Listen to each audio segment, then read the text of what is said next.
আসসালামু আলাইকুম। আজকে আমার 93 পিস ডিম পেরেছে। তো ইনশাল্লাহ সারাদিনে আরও 2 পিসের মতো হবে ডিম। তো 95 পিস আজকেও আমার হাঁসগুলো ডিম পেরেছে, এই যে দেখেন।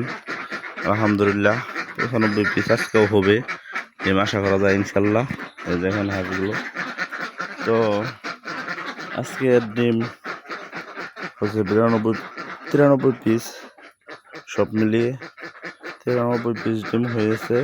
এখন সকাল 9টার দিক দিয়া। তো ইনশাল্লাহ আশা করি যে সারাদিনের ভিতরে আরও 2টা পারবো, 2 পারবো। তো 96 পিস, 95-96 পিস এরকম হবে। কালকে কিংবা 96 পিস হয়েছিল, আজকে ইনশাল্লাহ আশা করি ওরকমই হবে সারাদিন যেতে ইনশাল্লাহ। দোয়া করবেন আপনারা সবাই, আর আমার ভিডিও নিয়মিত দেখবেন। এই দেখেন আমার হাঁসগুলো আলহামদুলিল্লাহ ভালোই আছে, সুস্থ আছে আলহামদুলিল্লাহ।